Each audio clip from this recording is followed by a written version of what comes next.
இது மகிமை நேரம். மகிமை டிவி நேயர்களை அன்புடன் வாழ்த்துகிறேன். மகிமை நேர நிகழ்ச்சிக்கு உங்களை அன்புடன் வரவேற்கிறேன்.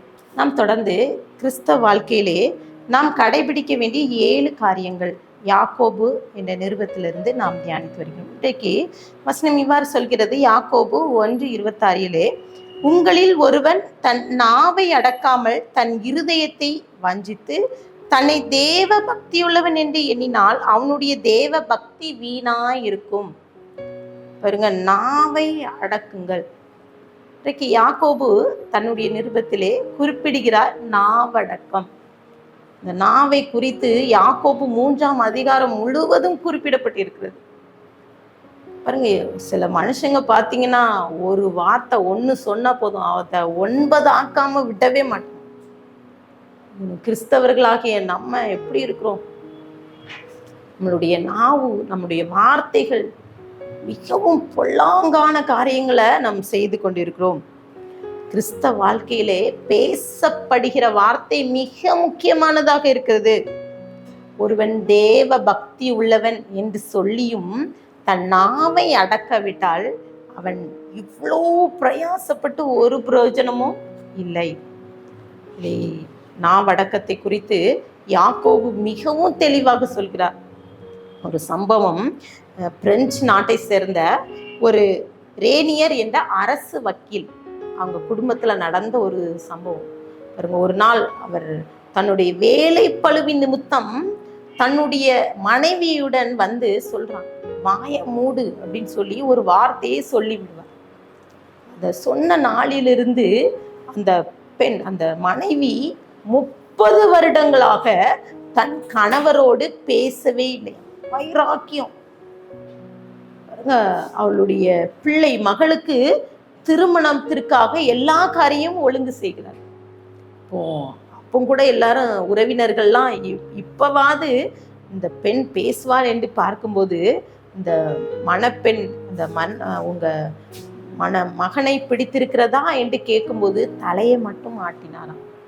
பாருங்க, சில நேரத்துல எதற்காக நாம் நாவை அடக்கிறோம், எதுக்கு நம்ம பேசுறோம், பேசாம இருக்கிறோங்கிறதை தெரியாமலே நாம் பேசாமல் இருக்கிறோம். வைராக்கியம். ஒரு மனைவியை பார்த்து கணவன் வாய மூடு அப்படின்னு சொன்ன ஒரு வார்த்தையினால எரிச்சல் கூட வைராக்கியம் வருகிறது. வசனம் சொல்கிறது கலாத்தியர் 4:18 நல்ல விஷயத்தில் வைராக்கியம் பாராட்டுவது நல்லதுதான். நல்ல விஷயத்துல நான் வைராக்கியம் பாராட்டுங்க. பாருங்க, ஒரு பிரச்சனை இருக்கும், அதை பெருசா அவங்கள அதை பெரிதாக்கி விட்டு பாருங்க அதுக்கு பிறகு அமைதியா இருப்பாங்க. பாருங்க, முதலே பிரச்சனை வரும்போது அமைதியாக இருக்கும்போது அந்த பிரச்சனை இருக்க இடம் தெரியாம போய்விடும். யாக்கோபு தன்னுடைய நிருபத்திலே 3ஆம் அதிகாரத்திலே குறிப்பிடுகிறார். அங்கே 3ஆம் அதிகாரம் 2 நாம் எல்லாரும் அநேக விஷயத்தில் தவறுகிறோம். ஒருவன் சொல் தவறாதவனானால் அவன் பூரண புருஷனும் தன் சரீரம் முழுவதையும் கடிவாளத்தினால் அடக்கி கொள்ளக்கூடியவனுமாய் இருக்கிறான். சொல் தவறாதவன். சிலர் பார்த்தீங்கன்னா ஒரு சொல்லுதான், ஒன்று சொன்னா அவ்வளோதான், அது மாறவே மாட்டான். ஒரு சொல் பாருங்க, சில நேரத்துல சொல் தவறாதவனாக நம்ம சரீர நாவை அடக்குகிறோமா? நாவல கடிவாளம் போடணும். கடிவாளம் எதற்கு போடுவார்கள்? குதிரைக்கு. அங்கே யாக்கோபு சொல்கிறார் பாருங்க, யாக்கோபு 3:3 பாருங்கள், குதிரைகள் நமக்கு கீழ்ப்படியும்படிக்கு அவைகள் வாய்களில் கடிவாளம் போட்டு அவைகளுக்கு முழு சரீரத்தையும் திரும்பி நடத்துகிறாங்க. ஒரு குதிரை பார்த்தீங்கன்னா அதை வந்து திருப்பி அதை நடத்துகிறவர் எங்க போகணும்னு அவங்க சித்தம் வைக்கிறாங்களோ, எங்க போகணும்னு அழைத்து செல்றாங்களோ, அந்த கண்ட்ரோல் பண்றாங்களோ அதுபடி அது போகும். பார்த்தீங்கன்னா பெரிய யானை, மாடு, சில மாடுகள் பார்த்தீங்கன்னா அதெல்லாம் கண்ட்ரோல் பண்ணுவாங்க. இப்படி அதுக்கு வந்து கடிவாளம் போட்டு அடக்கி வச்சிருக்காங்க. நம்ம வாழ்க்கையில நமக்கு நாவுக்கு கடிவாளம் தேவை என்று சொல்லி இங்கே வசனம் சொல்கிறது. இன்னும் பார்த்தீங்கன்னா நாவை குறித்து யாக்கோபு அந்த நிருபம் ஃபுல்லா நீங்க வாசிப்ப 3ஆம் அதிகாரத்துல பார்த்தீங்கன்னா 6-7 நாவானது சிறிய அவயமாயிருந்தும் பெருமையானவைகளை பேசும். பாருங்கள், சிறிய நெருப்பு எவ்வளோ பெரிய காட்டை கொளுத்து விடுகிறது. நாவும் நெருப்பு தான், அது அநீதி நிறைந்த உலகம். நம்முடைய அவயங்களின் நாவானது முழு சக்கரத்தையும் கரைப்படுத்தி ஆயுள் சக்கரத்தை கொளுத்தி விடுகிறதா இருக்கும். பாருங்க, சில மனுஷங்களை பார்த்துருப்பீங்களா? பாருங்க, அழகா அவங்க வருவாங்க, பாருங்க அப்படி தீக்குச்சியை அப்படி கொளுத்தி தூக்கி போடுற மாதிரி அழகான வார்த்தையினால பேசி கொளுத்தி விட்டு விடுவார்கள். பாருங்க, அங்கே ஒரு பெரிய பூகம்பமே வெடித்து விடுகிறது. நாவ அடக்கம் வேண்டும். இன்னும் பார்த்தீங்கன்னா, நாவை குறித்து அங்கே 3ஆம் அதிகாரம் 8 நாவை அடக்க ஒரு மனுஷனாலும் கூடாது, அது அடங்காததும் பொல்லாங்கு உள்ளதாகவும் சாவுக்கேதுவான விஷம் நிறைந்ததாகவும் இருக்கிறது. பாருங்க, இந்த நாவுனால பிதாவாகிய தேவனை துதிக்கிறோம், அதே நாவுனால தேவ சாயலாக உருவாக்கப்பட்ட மனுஷனை சபிக்கிறோம். இவ்வளோ பெரிய காரியம். சிலர் பார்த்தீங்கன்னா ஆலயத்துக்கு வந்த பரவசம் ஆயிடுவாங்க, அபிஷேகம் அந்நிய பாசையில் அதே வார்த்தை அதே நாவுனால பாருங்க ஸ்ட்ரீட்ல அவங்க தண்ணி குடத்துல எடுத்திருப்பாங்க, அங்கே சண்டை போட்டுட்டு கெட்ட வார்த்தை. நாவு அடக்கம் நமக்கு தேவை.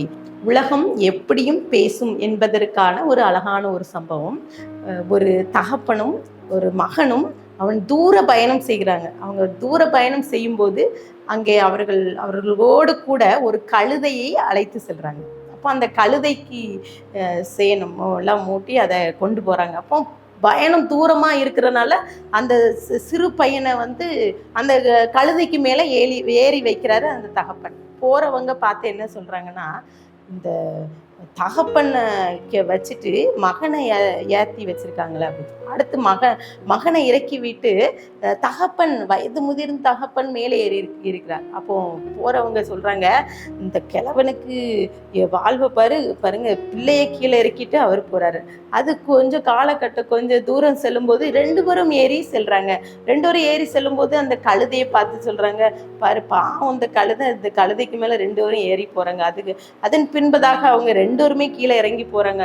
அங்க போன ஜனங்கள் பார்த்துட்டு சொல்றாங்க, கழுதையை கொண்டு போயிட்டு 2 பேரும் நடந்து போறாங்க. இதெல்லாம் அவங்களுக்கு எதுக்கு வேஸ்ட் அந்த கழுதைய கூட்டுட்டு போறாங்க, மதிக்கெட்டவன்னு சொன்னாங்க. பாருங்க, உலகம் இப்படியும் பேசும். இந்த நாவு நம்மை தவறாக பேசிக்கொண்டே இருக்கும்.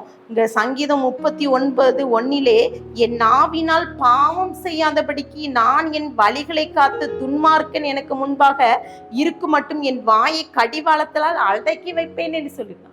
தாவீது சொல்றேன், என் நாவை நான் வாய்க்கு நான் கடிவாளம் போடுறேன் சொல்லுவேன்.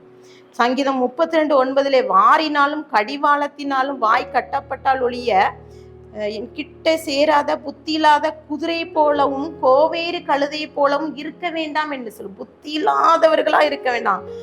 கடிவாளம் கட்டப்பட்டால் ஒழிய நாவை அடக்க முடியாது. நீதிமொழிகள் 26:3 குதிரைக்கு சவுக்கும் கழுதைக்கு கடிவாளமும் மூடனுக்கு முதுகுக்கு பிரம்பும் மேய்ச்சது.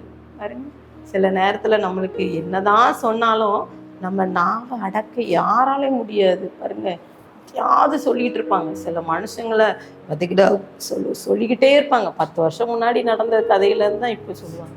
அப்புறம் ஏசாயா 37:29 நீ எனக்கு விரோதமாய் கொந்தளித்து வீரியம் பேசினது என் செவியில் ஏறினபடியினால் நான் என் துரட்டை உன் மூக்கிலும் என் கடிவாளத்தை உன் வாயிலும் போட்டு நீ வந்த வழியே உன்னை திரும்ப பண்ணுவேன் என்று சொல்லி குறிப்பிடப்பட்டிருக்குது. பாருங்க, உன் வாயில் கடிவாளம் போடுவேன் கர்த்தர் சொல்லு. நம்ம இன்னைக்கு இந்த யாக்கோபு எழுதின நிருபத்துல நாம் கற்றுக்கொண்ட காரியம் 2வது நாள்லே நாவை அடக்க நம்ம கற்றுக்கொள்ளணும். ஆண்டவர் சமூகத்துல ஒப்பு கொடுத்து ஜெபிக்கலாமா? பிதாவே, எங்களோடு பேசியிருக்கீங்க. சில நேரங்கள்ல நாங்களும் தவறி விடுகிறோம், சில காரியங்களை தவறான முடிவெடுத்து விடுகிறோம், வைராக்கியம் பாராட்டுறோம், கோபம், சில மனுஷருடைய வார்த்தைகள் எங்களுடைய வாழ்க்கையில இந்த நாவடக்கத்தை கொடுங்க சப்பா. இந்த யாக்கோபு அந்த நிருபத்திலே சொன்னதும் நாவை அடக்க இந்த உலகத்துல யாராலும் முடியாதுன்னு சொன்னது போல வேலை நாங்கள் சப்பா எங்கள் வார்த்தையினால சில பிரச்சனைகளை நாங்கள் வாங்கி எடுத்துருக்கலாம் சப்பா. எங்கள் வாழ்க்கையில் ஒரு மாற்றத்தை கொடுங்க, நாவடக்கத்தை கொடுங்க. இந்த வார்த்தையை கேட்டுக்கொண்டிருக்கிற ஒவ்வொருவருக்கும் சப்பா ஒரு மாற்றத்தை கொடுங்க சப்பா. இந்த நாளிலே எங்களை தாழ்த்தி விரும்பியார்கள் துதிகன மகிமையெல்லாம் மக்கேறடிக்கிறோம். மீட்பர் மூலம் கேட்கிற பிதாவே, ஆமென்.